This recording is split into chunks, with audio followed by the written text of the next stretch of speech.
Chalani channel. Day 38. I know it's been a very difficult and challenging time for most of us, but we are all in this together. In this episode of Coping with COVID, I thought I would raise two very important questions. The difference between loneliness and aloneness. In a way, these times have been making many of us feel very claustrophobic.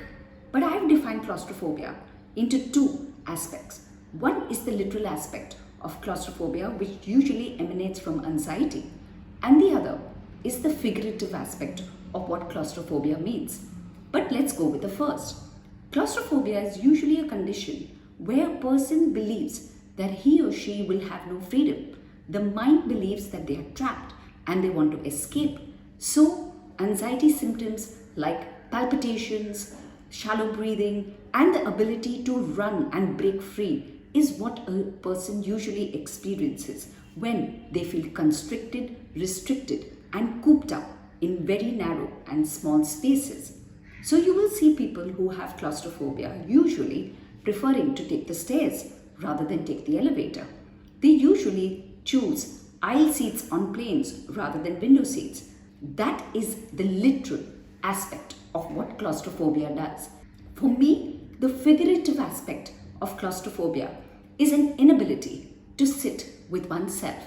What do I mean? The figurative aspect of claustrophobia is being trapped with one's own being. People are so afraid of sitting with themselves alone. And because society has placed so much value on sociability, there has been much of the time when all of us are up and about. We are very social, we are moving about all the time, and this may be one of those rare occasions when we are actually, because of physical distancing, being asked to sit with ourselves. This sitting with ourselves in a way entraps us in our own mind, and many of us can't bear it and are terrified by sitting with ourselves and our own thoughts. Let's talk about loneliness and aloneness, because many people in these times of isolation are mixing up the two, and it would be very nice for us to learn the art of staying alone with ourselves in these challenging, physically isolating times. Lonely people are unfortunately self-disliking and maybe to some extent even self-hating people. They don't like themselves. They constantly want to run away from themselves. They do not like aspects of them and therefore are very self-critical, unforgiving, self-blaming. When you are stuck in a cooped up place with nowhere to really go, you are confronted with those aspects of you which you unfortunately dislike. You want to actually run into self-forgetfulness and self-oblivion. In the past, you had measures and methods to escape. So you kept distracting yourself from one activity to another. You kept socializing endlessly. You went from one event to another. This is the time when you are compelled to sit with yourself and actually face yourself. Of course, there are occasions to distract even now, where one is able to chat endlessly on hours on a telephone or actually enjoy binge watching of many shows all day. But the most important thing at this time is that lonely people are escaping from their own mind, from the lacunas which they know that they have, and from an unease. So you can actually even be lonely in a crowd. It is not actually a group of people that is going to allow us to alleviate our loneliness. It is ourselves. The more comfortable and at ease we become with our imperfections, the more we embrace and accept who we are, the less we dislike ourselves, and the less we want to run away from our own demons, the more comfortable we will be.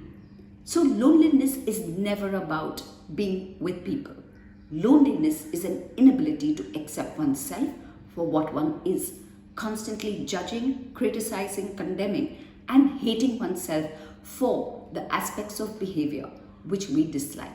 Now let's come to aloneness, because the goal in these isolated days is to enjoy the art of being alone. What do I mean? The art of being alone is an ability that a person gives himself or herself to nurture and soothe oneself in these very difficult times. The person backs oneself and believes that he or she will cope. Yes, it's a very trying and difficult time, but they trust and have faith that they don't deserve the worst, that they can make good things happen out of very bad things. But most importantly, they're self-compassionate, they're self-forgiving, they're self-loving. In these times of isolation, they do not believe that they are separated. They only look upon this as an opportunity for time with themselves. So they use the time of distancing to sit with themselves and understand themselves better. In fact, Socrates, the great philosopher, said, "Know thyself." This is a rare occasion in life where you and me have a plethora of time for self-knowledge and self-realization.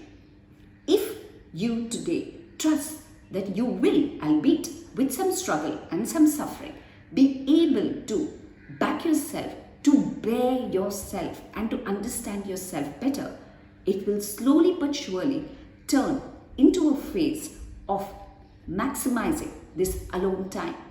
So people who are alone are usually people who raise very relevant questions to themselves.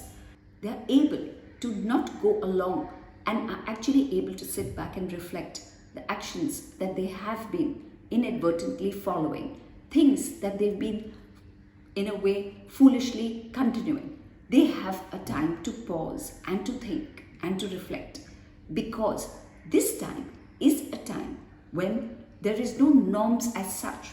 So if you want to enjoy the art of being alone, seize the moment. Thank you for watching the Varkha Chulani channel.